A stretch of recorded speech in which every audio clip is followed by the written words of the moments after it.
Welcome sa aking mini vlog. Ayun, meron tayong may make-upan ngayong araw na to.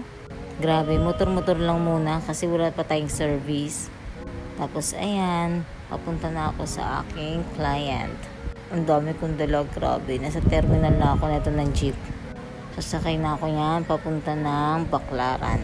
Grabe, nakakapagod, nakakangalay yung yung mga gamit na napakarami kasi. Tapos ayan, nakasakay na ako ng jeep. Tapos ayan, ipit na ipit ako.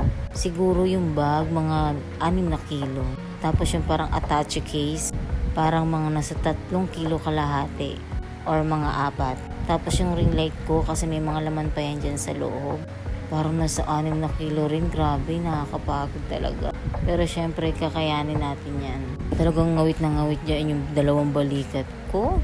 Pero syempre, pera yan. Kaya kailangan tiis-tiis lang muna. Kailangan tiyaga-tiyaga lang muna. Kaya tignan nyo naman, nahagard ako agad. Biyahe pa lang, hagard na agad. Tapos malapit na ako sa lugar kung saan ako pupunta. Pero wag ka, diba? Kahit mainit, gora. Tapos tanan, ayan, hinanda ko na yung mga makeup. So, konti lang yung makeup ko. Pero yung mga makeup na yan, ayan yung mga makeup na magkakaroon ako ng pera for today's video. As in, nakakatuwa kasi syempre ako yung napili nila na mag-makeup. Tapos ayan, umuwi na ako kahit hindi pa tapos yung event. Papakita ko nga pala sa inyo yung itsura ng na-makeupan ko kasi hindi ko nga na-videohan before and after. Nalimutan ko na naman. Tapos ayan, nagabihan na nga ako. Tapos yung dadaanan ko, grabe, napakadilim. Lalakarin ko lang sana yan. Kaso nagpasundo na lang ako ulit kasi hindi na kaya ng inyong tagapaglingkod. Grabe, nakakapagod talaga yung araw na to.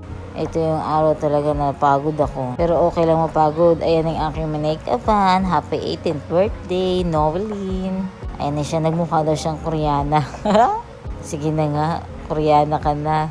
Tuwang-tuwa siya, as in. Tinulungan ko na rin siyang magsuot ng gown kasi nahihirapan na siya. Ang laki naman kasi ng gown niya. As in, napakaganda.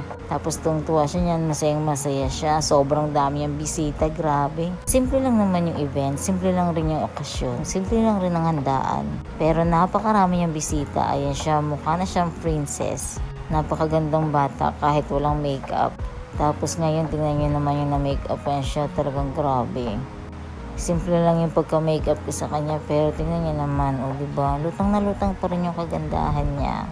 Tapos makikita mo sa kanya, sobrang saya niya. As in, simula hanggang matapos, sobrang saya niya. Masayang masaya siya talaga, as in. Tapos, dito na mag-i-end ang aking video. Iyan lang naman yung araw na pagod ako. Pero okay lang, solve. Tapos ayan na, hagard. So, diba? Ayan ang outfit ko.